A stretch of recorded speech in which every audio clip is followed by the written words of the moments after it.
Welcome back to Around the Table with Stacy Smith. We are talking about politics in Pittsburgh and across the nation right now. We're talking about whether the current president, Joseph Biden, should run for re-election. Jim Byrne just gave his eloquent speech about that. And anybody else want to jump in? Well, I think the Democrats are wondering what is going to happen. People like Jim at the state committee levels across the country are probably starting to think he's going to be 80 something when he's running for election for president, be the oldest person to ever run for president.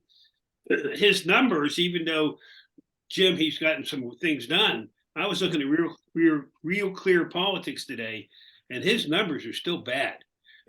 His approval is not anywhere near where it needs to be. Disapproval is high. I am sure there are Democrats out there who are going, maybe he's not the candidate for us. And somebody's going to have to go in and tell the president, Mr. President, it might be time for you to turn this over and let somebody else run. Well, upon what do you base this decision? If it's based upon his record, by all means, he should be the candidate for the Democratic Party. You know, we should be urging him to run. If we're going to base it upon age alone, well, that might be a different story, because we know that the public might not warm to someone his age, and we might think that we have a better chance of holding on to the White House with a younger candidate. You know, Ronald Reagan wasn't as old as Joe Biden would be after this second term, at the end of this first term. But his party still supported him, and most Americans still supported him when he ran. But they did it based upon the things he stood for, and you know, without regard to his age. I think it's a false narrative to say that President Biden won anything in this last election.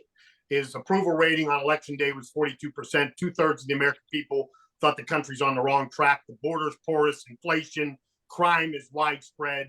The fact is the Republicans lost this election and lost it in a big way. So let's look at predictions for 2023.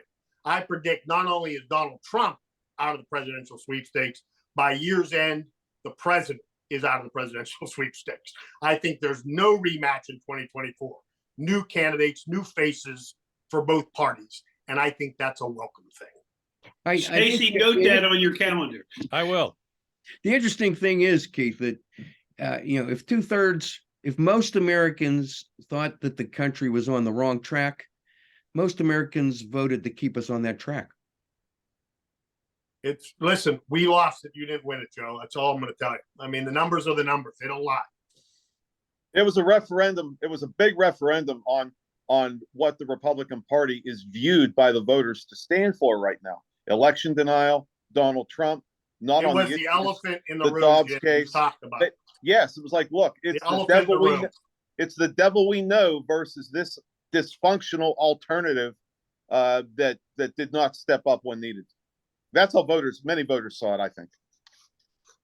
All right, we have about a minute to go here, so I'll pose this one out to you. And the governor, this may be, you can answer this better than anybody.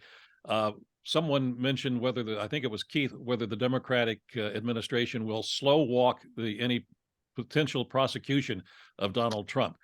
Can they do that? Sure. I mean, investigations, they can take a lot of time. It can go into the grand jury. Could they intentionally do that? Yes. Would they be foolish to do it? I would think yes, but I come from a different perspective, having served in the seat as the United States Attorney or as the Attorney General, not so much as governor. But there's going to be great temptation. The interesting aspect is the independence of this new independent prosecutor. And is he totally independent? I go back, the simplest case that's out there, forget insurrection and all of that. The simplest case is the archive case. And if you want to stop this all, I'd be focusing on that case and seeing how quickly I could bring this to a grand jury and then to a trial. If this goes to a grand jury and comes out with an indictment, it'll be very interesting to see the reaction from all sides of the political spectrum as to the viability of Trump as a continuing candidate.